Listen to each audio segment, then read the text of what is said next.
Аскарбек Сапарбекович, бул негизги бул грантты биз колдойбуз. Сизге бир суроо да тактоочу. 8 жылга чейин 1% менен төлөйбүз, 8 жылдан кийин 1,5% менен төлөйбүз. 1,5% менен турабы? Бирок элге канчадан беребиз ушуну? Сиздер канчадан бересиздер? Жана өнүктүрүүгө жогоруда айтып өттүңүз да, ошонун пайызын айтып койсоңуз.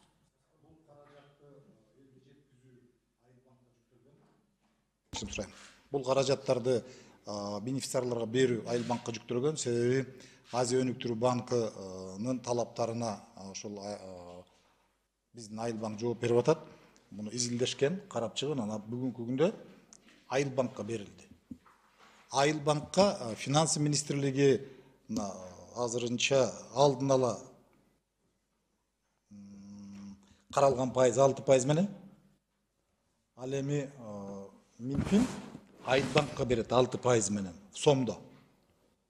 Ал эми Айыл банк өзүнүн операционный расходторун эсепке алуу менен ушул азыркы убакта 10-12% деп атабыз. То есть кардарлар 10-12%дан алат.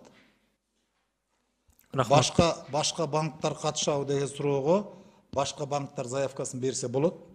Карайт. Аган 17 миллион доллар каралган. Рахмат, бул жерде жазылып турат. Башка банктарга 13 миллион доллар берилет деп. 23 миллион Айыл банк аркылуу кетет экен. Урматтуу министрдин орун басары Руслан мырза, сиз жооп берсеңиз каржы боюнча. Элге канча пайыздан бересиздер? Биз элге бербейбиз, биз Айыл банкка коммерциялык банктарга беребиз. Ал эми коммерциялык банктар 12%-дан беришет. Ошондо доллар менен эсептегенде канча пайыз болуп калат? Биз 1%дан алып атабыз. Жок, биз сом менен, биз доллар менен алабыз. Бирок биз ошо баягы тобокелчиликти финансы министрлиги өзүнө алып атат. Сом менен беребиз биз. Туура, сом менен берет, ошону силер эсептеп чыктыңар да, туурабы? Ооба. Ошондо бул жерде биз 1% менен алып туруп, элге 12% менен берип жатабызбы? Ооба, себеп дегенде азыр 1 доллар менен сом менен салыштырганда бул азыр 1%, 1,5% да көбүнчө. 1,5% бул деген 8%га барабар. Сом менен алганда. Бул жерде биз 20 миллиону грантта турабы? Биз кайтарганда 20 миллион кайтарып беребиз, турабы? Кайтарганда эң туура 20 миллион. 20. Бул жерде биз 4 миллион азыр ошол келгенбизге окуткан, үйрөткөндөргө баардыгына ушул консультаторго беребиз, турабы? Бирок 36 миллион бизде калат. 36 миллионду биз ушул убагында жеткенде беришибиз керек. 36 миллион эмес, биз 20 миллион беришибиз керек кайтарып, турабы? 16 миллион калып калабы бизге? 16 миллион бизде болот, ооба. Кайсы жака иштетесиңер аны? Бул 36 миллиондун баардыгына ошол Айыл чарба министрлигинин алкагындагы долбоорго иштетилет.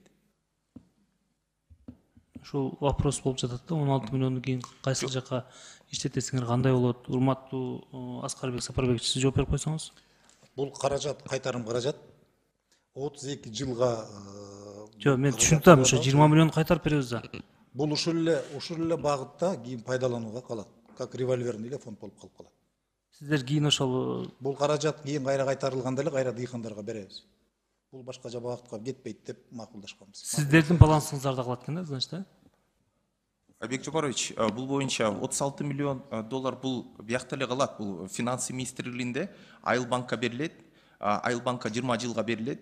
Ал Айыл банк болсо баягы неме кардарларга 10 жылга чейин берилиши мүмкүн. Ошо азыр каралып атат 10 жылга чейин. Анан суммасы 5 миллион долларга чейин деген азыр мына сүйлөшүүлөр болуп атат. Андан башка бул револьверный дегениңер 36 миллион кайрадан ушул счетко түшөт, баягы финансы министринин счетуна. Андан башка кайра Айыл чарба министрлиги менен сүйлөшүп туруп, кайрадан башка бир долбоорлорго ишке ашырабыз. Руслан мырза, мындай да бул жердечи, бул жерде баардыгыбыз эле түшүнүп турабыз. Мен айтарым ошо 16 миллион биздин өзүбүздүн баланста калабы? Калат, турабы? Элге биз 12% менен беребиз деп жатасыңар, турабы? Бирок биз бул жерде 1% менен 1,5% менен алып атабыз, доллар менен. Бирок сомго айлантканда 8%га болуп калат деп айтып жатасыз, турабы? Ошондо мен айтарым мындай да, биз ал жактан алган менен элге, биздин дыйкандарга оорчундугубузду тийгизбешибиз керек. Канчадан алсак ошончон беришибиз керек, үстүнө кошпошубуз керек. И то бизге бул жакта 16 миллион доллар калат, туурабы? Ошо кайтарып бере турган гана процентти гана ошол кошуп бере турган болсок, биздин дыйкандарга дагы, өндүрүүчүлөргө да жакшы болот да. Өндүрүүчүлөр эмне кылат? Акчаны алат, алгандайын ошол нерсени актатып эртерээк төлөп бериш керек. Аны эгерде проценти көп болуп кетсе же башка боло турган болсо, эртең төлөй албай калат да. Мен бул колдойм бул маселеничи. Грантты колдойм. Бирок ушул жагын сиздер карап койсоңуздар. Жооп берип койсоңуз. Айбек Жапарович, жакшы маселени көтөрүп атабыз. Бирок өзүңүз билгендей, азыр коммерциялык банктар өндүрүшкө 18%дан, орточо 18%дан 32%га чейин берилет. Биз ошо баякы бул мамлекеттик долбоор болгонго жараша муну 12%дан азыр ошону сүйлөшүүлөрдү жүргүзүп атабыз.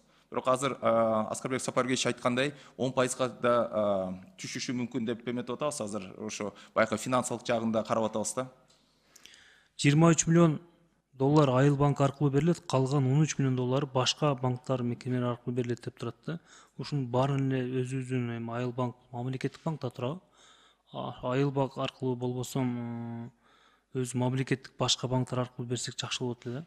Себеби эгерде башка мамлекеттик эмес банктар аркылуу берсек, алар пайызын көп кылып алат да. Анан биздин ортодо туура мамлекет пайда табышы мүмкүн, бирок дыйкандарга, биздин дыйкандарыбызга кыйын болуп калат да. Ошол жагында карап койсоңуздар. Айыл банкка бул жерде 36-ны бар берип койсоңуздар деле алар иштете алат. Айыл банкка заявка таштагандар көп биздин дыйкандар. Бизге чейин канча кайрылат, ала албай калат, жетпей калат. И то пайызы аз боло турган болсо, бул жакшы нерсе да.